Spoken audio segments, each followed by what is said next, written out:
friends, now welcome in my YouTube channel Physics Zone by Ines Dixit. This is the lecture number 23 of 12th class in which we study about the principle of a charge capacitor. सबसे पहले हम बात करते हैं capacitor का principal क्या है, किस प्रिंसिपल पर ये काम करता है. तो ये होता क्या है, the process of increasing the capacitance of a conducting plate by decreasing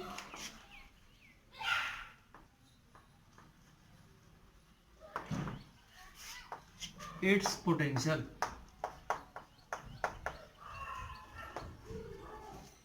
Called principle of capacitor. Principle of a capacitor.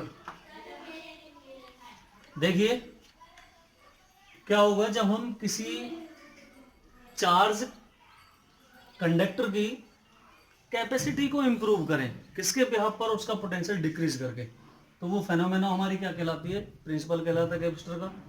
देखिए हम सपोज करके चलते हैं बेटा, ये हमारी एक प्लेट होगी किसी कंडक्टर की और इस प्लेट को हमने कंटिन्यूसली पॉजिटिव चार्ज दिया. कैसा चार्ज दिया, पॉजिटिव.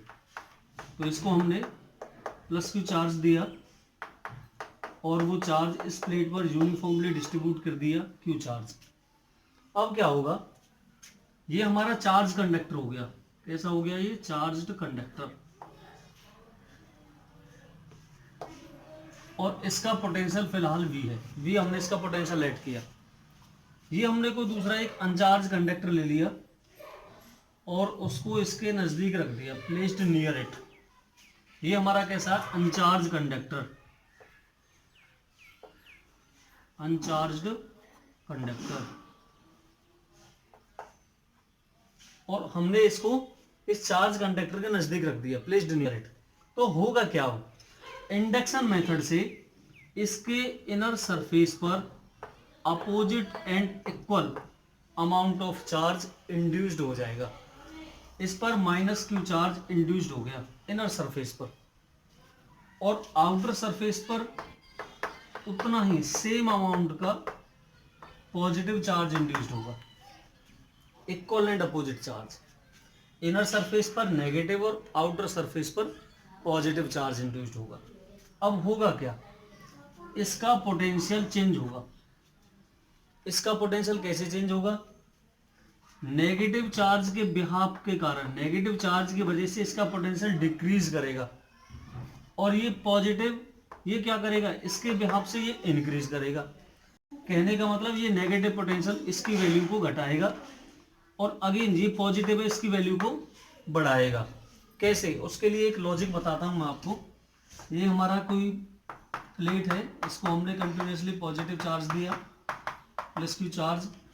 अब आप जानते हो इस प्लेट से दूर, इस चार्ज कंडक्टर से दूर किसी भी पॉइंट पर यदि हमें यहाँ पर पोटेंशियल निकालना है, किसी डिस्टेंस पर, R distance let us suppose मान के चले हम, तो यहाँ पर पोटेंशियल कितना होगा. पोटेंशियल का फॉर्मूला जानते हो, 1/4 pi epsilon not Q over R. देखिए अब जितनी हमारी डिस्टेंस बढ़ती है उतना ही हमारा पोटेंशियल कम हो जाता है. यदि हमारी डिस्टेंस इंक्रीज करेगी तो पोटेंशियल डिक्रीज करेगा. तो इस कंडक्टर से हम इधर इधर किसी भी तरफ यदि हम मूव करें और किसी भी पर्टिकुलर पॉइंट पर पोटेंशियल देखें तो पोटेंशियल यहाँ से कम मिलेगा. यदि यहाँ पर पोटेंशियल इसका 100 है तो यहाँ पर 101% इसका कम मिलेगा. यहाँ पर 80 हो सकता है, 70 हो सकता है, 60 हो सकता है, वो डिपेंड करेगा उसके डिस्टेंस के ऊपर. जितनी डिस्टेंस बढ़ेगी उतना ही पोटेंशियल उसका डिक्रीज कर जाएगा. इधर भी यदि ये पॉजिटिव है तो पोटेंशियल पॉजिटिव रहेगा, चार्ज नेगेटिव है तो पोटेंशियल नेगेटिव रहेगा.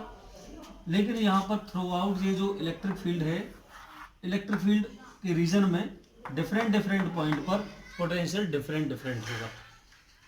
अब देखिए यहाँ से यदि मैं इस डिस्टेंस की बात करूं तो ये डिस्टेंस कुछ है, ये जो डिस्टेंस है इस वाली प्लेट की यहाँ से जो डिस्टेंस है वो लेस है किसके कंपैरिजन में, as compare to this distance. अब आप इस डिस्टेंस को देखिए और आप इस डिस्टेंस को देखिए, ये डिस्टेंस कम है, ये डिस्टेंस ज़्यादा है। जो डिस्टेंस ज़्यादा होगी वहाँ पोटेंशियल उतना ही कम रहेगा। यदि यहाँ पर लेट अस सपोज मैंने माना बेटा 100 वोल्ट का पोटेंशियल है, तो इस डिस्टेंस पर जो नेगेटिव चार्ज का मतलब ये डिक्रीज करेगा पोटेंशियल को, और डिक्रीज का मतलब डिस्टेंस बढ़ी है तो पोटेंशियल भी क्या करेगा, घटेगा। यानी कि डिस्टेंस बढ़ी है तो पोटेंशियल मैंने माना यहाँ पर पहुंच करके 40 वोल्ट हो गया पोटेंशियल, और नेगेटिव की वजह तो कैसा रहेगा, नेगेटिव रहेगा। तो टोटल पोटेंशियल आप देखिए, मेन हमारा कितना 100, ओल्ड हमारा पोटेंशियल है 100 वोल्ट। अब हम नए की बात करते हैं बेटा, 100 तो हमारा था किसका, इस नेगेटिव की वजह से डिस्टेंस इंक्रीज हुई तो पोटेंशियल कितना रह गया 40, किसका माइनस का 40। अब देखिए ये जो पॉजिटिव वाला है, चार्ज इक्वल है तीनों पर, चार्ज इक्वल है लेकिन डिस्टेंस और इंक्रीज करेगी, डिस्टेंस और इंक्रीज करी तो पोटेंशियल क्या करेगा, और डिक्रीज करेगा। अभी 40 से भी कम होगा, लेकिन होगा किसका, पॉजिटिव का, प्लस का, क्योंकि प्लस चार्ज है ये। तो प्लस का कितना होगा, लेट अस सपोज 40 से तो डेफिनेटली कम होगा क्योंकि डिस्टेंस इंक्रीज होगी। तो मैंने माना इसका लेट अस सपोज 25 हो गया पॉजिटिव। नेट पोटेंशियल कितना आया इसका, नेट पोटेंशियल हम निकालेंगे इसका तो हमारा 85 आएगा। कितना आएगा बेटा, 85 आएगा प्लस का, कितने वोल्ट। इसका मतलब जो पहला पोटेंशियल था वो 100 था, जो नया पोटेंशियल आया हमारा वी डैश वो कितना आया 85। तो पोटेंशियल क्या हुआ यहाँ पर, डिक्रीज हुआ। पोटेंशियल क्या हुआ हमारा, डिक्रीज। और जब पोटेंशियल डिक्रीज होगा तो ओबियसली हमारा जो कैपेसिटेंस है वो क्या करेगा, इंक्रीज करेगा। देखिए यही इसका प्रोसेस है, the process of increasing the capacitance. Capacitance की क्या हो, इंक्रीज हो, किसके बिहाफ पर, डिक्रीजिंग इट्स पोटेंशियल। यदि इसका पोटेंशियल डिक्रीज करता है तो उसकी कैपेसिटेंस इंक्रीज हो जाएगी। और यही हमारा क्या था, प्रिंसिपल था कैपेसिटर का। अब देखिए कैसे होगी वो भी आपको बता देते हैं। यदि मैं इसको यहां से साफ कर देता हूं, यहां देखिए बेटा, वी नो दैट, हम जानते हैं, वी नो दैट, देखिए हमारा जो चार्ज है वो प्रोपोर्शनल होता है किसके, पोटेंशियल के। यदि चार्ज इंक्रीज करेगा पोटेंशियल भी इंक्रीज करेगा। Q equal to proportionality sign को हटाते हैं तो CV, और यदि यहाँ से बेटा हम C निकालते हैं तो C इक्वल टू कितना होता है, Q ओवर V। अब इस फॉर्मूले के, ये यूनिक फॉर्मूला यही चलता है हमारा कंप्लीट इसमें। यदि हमारा पोटेंशियल बेटा डिक्रीज करेगा तो हमारा कैपेसिटेंस क्या करेगा, इंक्रीज करेगा। कैपेसिटेंस हमारा उस केस में इंक्रीज करेगा जब हमारा पोटेंशियल क्या होगा, डिक्रीज होगा। तो सीधा सीधा सा इसमें एक फंडा है कि हमारा जो Q है वो क्या रहेगा बेटा, ऑलवेज कांस्टेंट रहेगा। विदाउट चार्ज को कम किए हमने इसका कैपेसिटेंस क्या कर दिया, इंक्रीज कर दिया। किसके बिहार पर, पोटेंशियल डिक्रीज के बिहार पर। जैसे ही एक अनचार्ज कंडक्टर को चार्ज कंडक्टर के नजदीक लाया जाता है, कॉन्टेक्ट में लाया जाता है, तो इंडक्शन के कारण यहाँ पर अपोजिट नेचर ऑफ चार्ज इसके इनर सरफेस पर और आउटर सरफेस पर क्या होगा, सेम नेचर, पॉजिटिव। इसके बिहाफ से नेगेटिव की वजह से पोटेंशियल कम होगा और ये पॉजिटिव उसको इंक्रीज करेगा, लेकिन ज्यादा अमाउंट में इंक्रीज नहीं करेगा, स्मॉल अमाउंट में इंक्रीज कर पाएगा क्योंकि डिस्टेंस इसकी बढ़ चुकी है। इसने कितना इंक्रीज किया, 25, नेगेटिव में कितना था 40, और हमारा ओरिजिनल कितना था 100। तो नाउ जो टोटल हमारा पोटेंशियल निकला गेटअप आफ्टर दैट कितना निकला, 85 वोल्ट। तो हमारा पोटेंशियल डिक्रीज हुआ, नाउ कैपेसिटेंस इज इंक्रीजेस। ये सारा प्रोसेस था फर्स्ट स्टेप में। अब सेकंड स्टेप में क्या होगा, इसका जो दूसरा स्टेप है वो ये कहता है हमारा सेकंड स्टेप, और देखिए बेटा बहुत इंपॉर्टेंट है। सेकंड स्टेप इसका ये कहता है, this is the second step. अब सेकंड स्टेप में क्या बता रहा है वो, ये हमने एक कंडक्टर ले लिया और ये हमने क्या ले लिया बेटा, कोई अनचार्ज कंडक्टर, और ये हमारा कौन सा था, चार्ज कंडक्टर। हमने इसको कंटिन्यूसली +Q चार्ज दिया। +Q चार्ज देने से ये हमारा क्या हो गया, चार्ज कंडक्टर हो गया। चार्ज कंडक्टर, इसका पोटेंशियल कितना है, V है। फिलहाल हमने ये अनचार्ज कंडक्टर है कोई, इस अनचार्ज कंडक्टर को इसके कांटेक्ट में लेके आए हम, किसके, एक चार्ज कंडक्टर की। तो इसके इनर सरफेस पर क्या होगा, equivalent opposite nature of charge induced हो जाएगा -Q अमाउंट का, और बाहर वाले सरफेस पर कैसा आएगा, पॉजिटिव चार्ज इंड्यूस्ड होगा। अब करना क्या है, हमने बाहर वाले सरफेस को हमने अर्थ से कनेक्टेड कर दिया, अर्थड कर दिया इसको। ये क्या कर दिया हमने इसे, अर्थड। अब अर्थड करने से होगा क्या, कि जो बाहर का पॉजिटिव चार्ज था अर्थ से इलेक्ट्रॉन यानी कि नेगेटिव चार्ज, अर्थ से जो इलेक्ट्रॉन है वो इसके आउटर सरफेस पर पहुंच करके बाहर वाले पॉजिटिव चार्ज को न्यूट्रलाइज कर देंगे। क्या कर देंगे, कैंसल आउट कर देंगे। तो बाहर का जो हमारा पॉजिटिव चार्ज था वो खत्म हो गया, वो क्या हो गया, एब्सेंट हो गया एक तरह से। तो हमारा क्या हो गया, पोटेंशियल अब अगेन डिक्रीज कर जाएगा। कैसे डिक्रीज करेगा, जो हमारी ये कैलकुलेशन थी आप यहाँ देखिए, 100 हमारा ओरिजिनल था, इनर सरफेस पर जो नेगेटिव चार्ज आया था उसने क्या कर दिया, -40 क्यों डिक्रीज कर दिया नेगेटिव में। ये बाहर वाला क्या करता था, इंक्रीज करता था, लेकिन बाहर वाला अर्थ ने क्या कर दिया, न्यूट्रलाइज कर दिया। तो उसके बिहार पर ये वैल्यू क्या होगी हमारी, कैंसिल आउट होगी। अब कितना बचा बेटा, 100 - 40 कितना बचा, 60 वोल्ट बचा हमारा। कितना बचा, 60 वोल्ट। अब देखिए हमारा जो पोटेंशियल है वो अगेन क्या कर गया, डिक्रीज, दोबारा से डिक्रीज कर गया, मोर एंड मोर डिक्रीज कर गया। और इसे डिक्रीज करने से क्या होगा बेटा, हमारा जो कैपेसिटेंस है वो क्या कर जाएगा, हमारा अगेन इंक्रीज कर जाएगा, दोबारा से और बढ़ गया। यहाँ देखिए अब पोटेंशियल पहले ही एक बार डिक्रीज था, अब अगेन डिक्रीज हो गया। कैपेसिटेंस हमारा पहले जितना था अब उससे भी और बढ़ गया। तो यानी कि यदि हम एक अर्थ कनेक्टेड अनचार्ज कंडक्टर को प्लेस्ड नियर एक चार्ज कंडक्टर, तो उसकी जो कैपेसिटेंस है वो बच्चा इम्प्रूव रिमार्केबली, उसकी कैपेसिटेंस लगातार बढ़ जाएगी।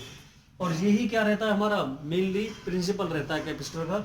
यदि हम इसके बिहाफ पर इसका एक ग्राफ इंडिकेट करें, ग्राफ शो करें, तो क्या होगा, इसका ग्राफ भी बता देता हूँ आपको, बाकी वैसे समझ आ गया होगा आपका कैपेसिटर पूरी अच्छी तरह से। ग्राफ की बात करें बच्चा तो क्या होगा कि हमारा जो C है, देखिए C = Q/V, और यदि यहाँ से हम निकालें Q = कितना होता है बेटा, CV। C हमारा कांस्टेंट होता है, Q = V। तो यहाँ से जो ग्राफ आएगा वो लीनियर ग्राफ आएगा। कैसे आएगा, ये हमारी स्ट्रेट लाइन की इक्वेशन है, this is the equation of a straight line. जैसे हम लेते हैं y = mx, क्या लेते हैं बेटा, mx, ये हमारा कांस्टेंट होता है, जैसे यहाँ पर C कांस्टेंट था। यदि हमारा y ये डिस्टेंस इंक्रीज करेगा तो x भी हमारा इंक्रीज करता है। तो इसका मतलब जो ग्राफ जाएगा वो इसका इस तरह से जाएगा, this is x axis and this is y axis. यहाँ पर हम किसकी वैल्यू लेते हैं, हम बेटा Q की वैल्यू ले लेते हैं, और यहाँ पर किसकी वैल्यू लेते हैं हम V की, पोटेंशियल की। और ये हमारी जो लाइन जाएगी वो किसकी जाएगी, कैपेसिटेंस की जाएगी। तो हमारा ये स्ट्रेट लाइन ग्राफ को भी शो करता है।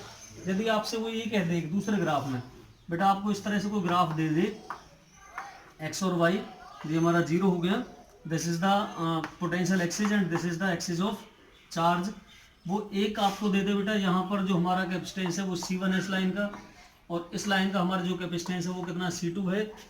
यदि ये C1 एक्सिस के साथ θ1 एंगल बनाता है और C2 हमारे एक्सिस के साथ कितना एंगल बनाता है बेटा, θ2 एंगल बनाता है, तो किसकी कैपेसिटेंस ज़्यादा होगी, किस वाली लाइन, कौन सी लाइन हमारी ज़्यादा कैपेसिटेंस शो करेगी।